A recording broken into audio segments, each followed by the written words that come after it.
Many of the Mufassirun, they say these people are far north. Why? Because Allah has told us He's gone far west and that He's gone far east. And it only makes reasonable sense out of logic and such that it is far north. Some of the earlier scholars, they will point towards the areas which are known as modern day Armenia, Azerbaijan, Turk, and I don't know if that's Turkey or that whole type of area. As for the researchers, so there's two different things. That's why I split between the both. I split between the Mufassirun, the traditional scholars that we always go back to in our before we adapt or take on board an understanding of anything.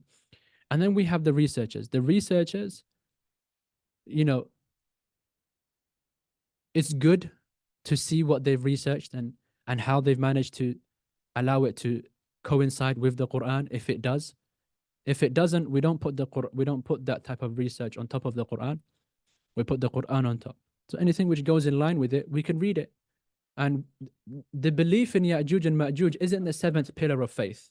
Something which is important to know as well. You know, we have 6 pillars of faith. We have believe in Allah, the angels, the scriptures, and messengers, and the final day, and pre-eternal destiny is good and is bad from Allah subhanahu wa ta'ala.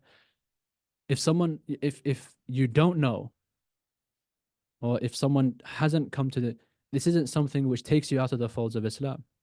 You know, we don't have, and neither are you sinful for it.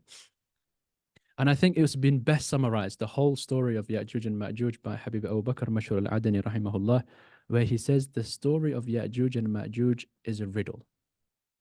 You can't really seem to pinpoint it, anything except for what is mentioned in the Quran. So the researchers, and one of them has gained quite a bit of, there's a number of researchers.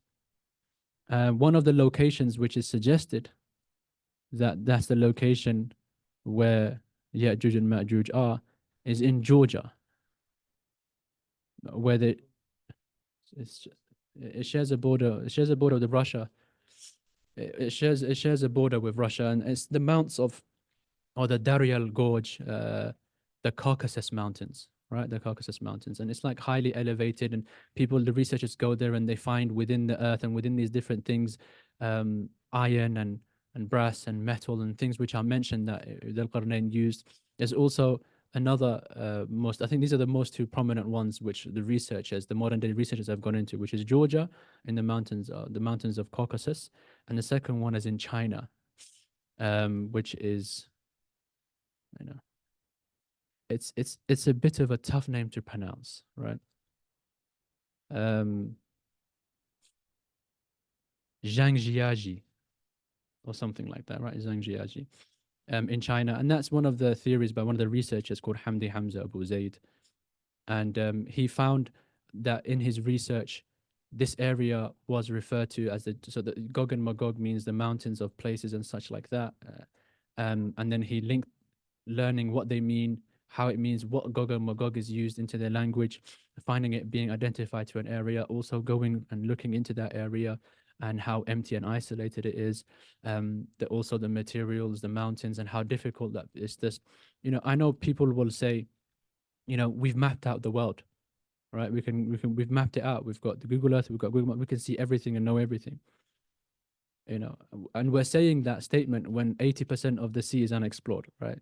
80% of our seas is still not yet explored. Allahu A'lam. It's so they say there's a lot of places which people just don't go to, that we don't know. So is it necessary that they are locked behind and into something and they're behind a wall? And that's not necessary. And we'll go into the next verse and we explain what the process that he did